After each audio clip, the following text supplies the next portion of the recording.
The Egypt Game, Chapter 13, Moods and Maybes. The next day at recess, Toby Alvalar saddled up to Melanie and April. Before he started talking, he looked around quickly to be sure no one who mattered was looking. Ken and Toby didn't believe in talking to girls. Of course, it was all right to make comments at girls, particularly if they were insults. But real conversations were out, at least in public places. "When are you guys going, where, again?" he asked, sort of out of the corner of his mouth. "I don't know," Melanie answered. "We're not supposed to go there at all, yet. They're still not letting us play outside because of the murderer and everything. But my folks are weakening, I think. Caroline says I can start playing outside again as soon as Melanie can," April said. "Well, look, Ken and I won't go there until Friday," Toby said. "Try to get your folks to spring you by then, okay?" April and Melanie exchanged surprised glances. "Oh, we're not just being Boy Scouty," Toby said. "My dad got mad at me and restricted me for 3 days, so I couldn't go before anyway." April and Melanie tried not to giggle. "Yeah," Toby said, it's all you guys' fault too. My dad got mad at the way you guys mashed up my costume. Oh, parents." Toby rolled up his eyes in an exasperated expression. "All I ask him for is an idea for a Halloween costume. At first he says he's too busy to think about it. He's an artist, and he can't even think up a little old costume idea. Then, all of a sudden, he gets this brainstorm, and he spends a whole day making the costume, plus a couple of hours putting me into it. And then he's so hung up on the whole thing that he gets mad when I squash him a little." April and Melanie broke down and giggled, and sure enough, Toby was encouraged. "Yeah," he said, "I just walk in the door and see my dad gives me this cold look, and he says, 'How many were killed?' I start saying what he's talking about, and he says in this icy voice, 'Well, obviously, you've been hit by a truck, and I was just wondering about the other casualties.' After that, he got louder and not so funny, and it ends up I'm restricted for 3 days. Toby mugged an exaggeratedly exasperated look again and strolled off, leaving the girls absolutely devastated with the giggles. It was all very well having a rule about not laughing at Toby, but it wasn't always easy to stick to it. That night at home, Melanie brought up the subject of playing outdoors and got her parents started on an argument about it. Her father's opinion was that we can't keep them cooped up forever. Unfortunately, he won, on the condition that Marshall and Melanie promised not to play alone. So it all had to wait until the Rosses could get around to talking with Mrs. Hall and Mrs. Chung and get everything all decided. And by then, it was already Thursday. On Thursday afternoon, the 3 girls picked up Marshall at his nursery school and hurried to Egypt. They had just 1 day to spend there in peace and quiet before the coming of the outsiders. It was a nice sunny afternoon, and everything was right where they'd left it.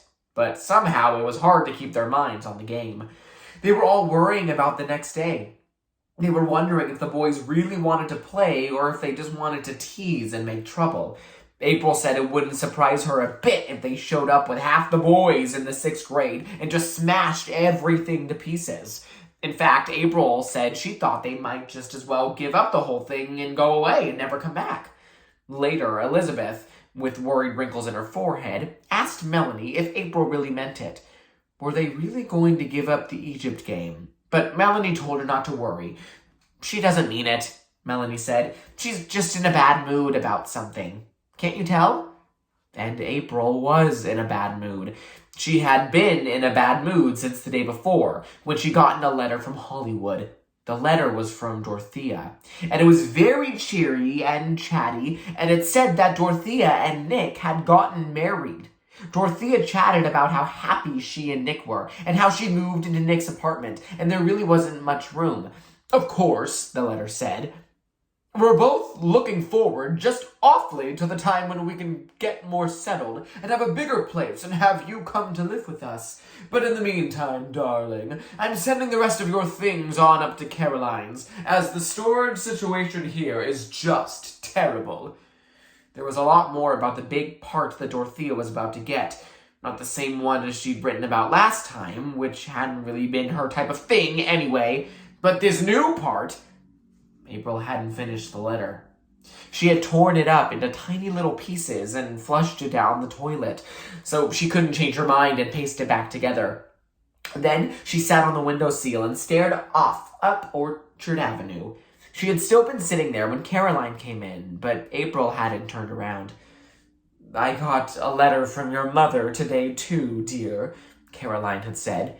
She put one hand very gently on April's shoulder.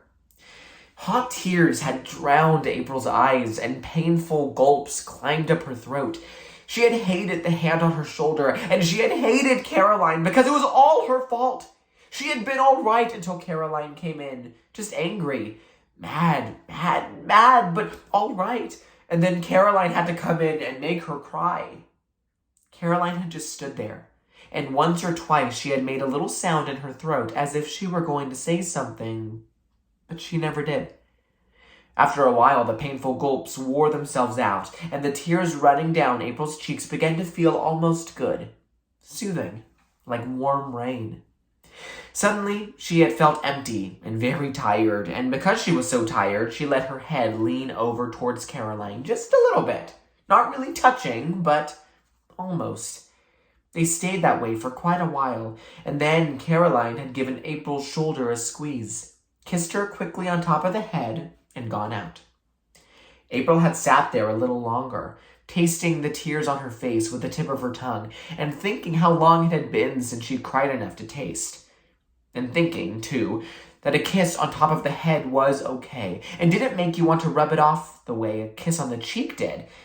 Things were better after that, but April had gone on being in a bad mood. Melanie didn't know about the letter, but she knew something was wrong, and she was worried. Friday afternoon was going to be difficult enough without April's being in one of her touchy moods. But by Friday, April was in a much better frame of mind. Melanie could tell that she had gotten her mind off whatever it had been that was bothering her, because she had started making cheerful plans in school about getting the best of Ken and Toby.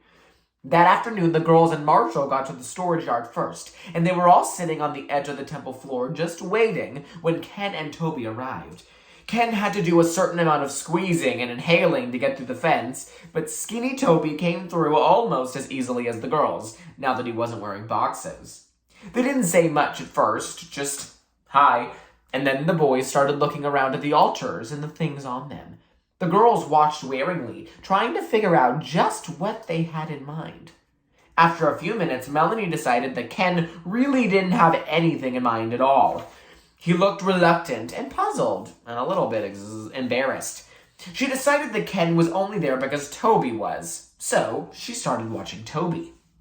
It was easy to tell by looking at Toby's dark eyes that something important was going on behind them. They almost gave you the feeling that you could hear things inside his head going, clank, buzz, but for once it didn't seem to have anything to do with laughter. Melanie began to get the feeling that maybe Toby wasn't there just to tease and cut up after all. So when Toby started asking questions about the things on the altars and about Set and Isis, Melanie started giving straight answers. At first, April poked her and frowned in a way that said not to give everything away. But after a while, she changed her mind and started answering questions too. She even took the secret scrolls out of their hiding place in the hollow base of the statue of Diana and showed the boys the list of things to do for different ceremonies and the partly finished hieroglyphic alphabet. Finally, Toby left the shed and walked to the middle of the yard. Ken looked relieved. "Well, I guess that's all there is to see," he said to Toby. "We might as well split, huh? We still have time to get in the game up at school." But Toby shook his head. "I don't feel like playing basketball," he said. "Besides, I sort of go for this Egypt stuff. Let's hang around a while, okay?" Ken shrugged. "Sheesh," he said. "Ugh, I don't care. But the whole scene's pretty kooky, if you ask me." It turned out that Toby wasn't kidding. He really did go for the Egypt game. He wanted to hear and see everything, and that first afternoon he somehow managed to talk the girl Egyptians into doing all their ceremonies and rituals over for him to watch. At first, they were still a little suspicious and embarrassed, But when it became clear that he wasn't going to tease, they became more enthusiastic. A couple of times he even made approving comments like, "Hey, weird," or "Holy cow." Ken was pretty respectful about the whole thing, too. He kept hitting himself on the forehead and saying, "Sheesh." But his tone of voice seemed to indicate amazement more than anything else. As they were all leaving a little before 5:30, Toby asked the girls to write down the names of some of the best books about Egypt. He said he was going to the library that evening to check some out. That night, April and Melanie sat on Melanie's bed and, feeling very pleased with things in general, they discussed the future. The first meeting of the Enlarged Egypt gang had gone off much more smoothly than they had expected. They didn't admit it, even to each other, but they had both been flattered by Ken's and Toby's respectful interest. "And maybe, after a week or two, they'll lose interest," Melanie said. "Maybe they'll play for a while, and then they'll get homesick for their old ball games, and everything will be just like it used to be." "Yeah," April agreed. "I'll bet they do. Or else maybe they won't even come back at all. Maybe they were just curious, and now that they know all about it, they just might not bother to come back. And I don't think they're going to think to the other kids either. At least, not as long as they don't get mad at us or something.